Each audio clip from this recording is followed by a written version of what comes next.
आता जे मी बोलतोय ते राजकीय आहे.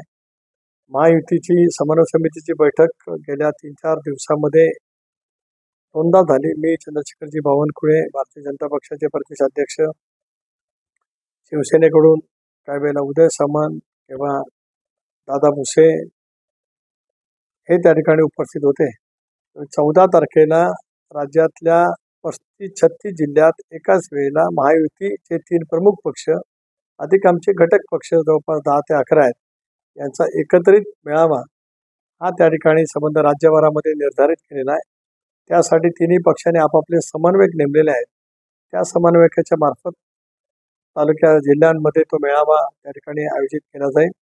अपेक्षा अशी आहे की त्या जिल्ह्याचे पालकमंत्री, त्या जिल्ह्याचे इतर घटक पक्षाचे प्रमुख नेते यांनी त्या ठिकाणी उपस्थित राहावं आणि त्याच्या माध्यमातून एक गाव पातळीवरती, तालुका स्तरावरती एक वातावरणाची निर्मिती त्या ठिकाणी करावी. विभागीय पातळीवरचे मेळावे मुख्यमंत्री आणि दोन्ही उपमुख्यमंत्र्यांच्या उपस्थितीमध्ये आम्ही 6 नियोजित करणार आहोत. आपल्या राज्यामध्ये 6 महसूल विभाग आहेत: मुंबई, पुणे, छत्रपती संभाजीनगर, अमरावती, नाशिक आणि नागपूर.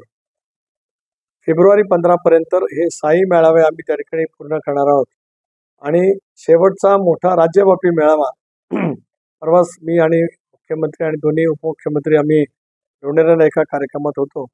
आणि एक सर्वात मोठा राज्यव्यापी मेळावा तर मुंबईच्या शिवाजी पार्क मैदानावरती किंवा BKCच्या मैदानावरती त्या ठिकाणी फेब्रुवारीच्या अखेरपर्यंत आम्ही त्या करणार आहोत.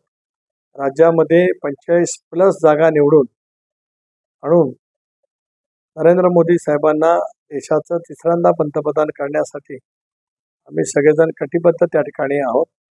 आंतरराष्ट्रीय पातळीवरती, देश पातळीवरती एक गौरवशाली कामगिरी गेल्या 10 वर्षामध्ये जी झाली त्याची पुन्हा एकदा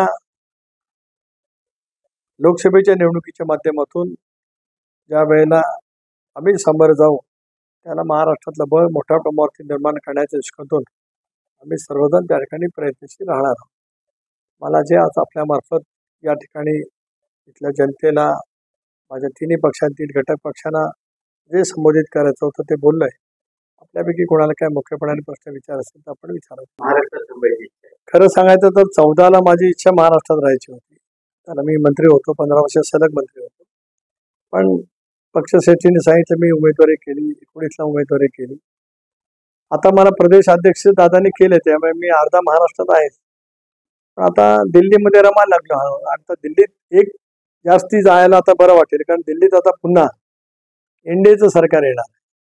सरकार पक्षामध्ये जाणं हा अधिक फायदा आपल्या लोकसभा मतदारसंघातील विकास कामासाठी होतो असा माझा गेल्या 40 वर्षाचा परदेशी अनुभव असल्यामुळे या वेळेला महायुतीने ठरवलं तर मला दिल्लीत जायला जास्त आवडेल.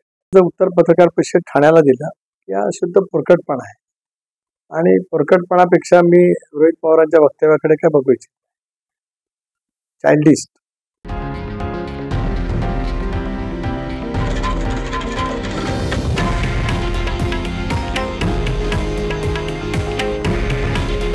हे आहे देशातील नंबर 1 न्यूज नेटवर्क आणि आपण पाहत आहात TV9 मराठी. काळजी तुमची, हित महाराष्ट्राचं.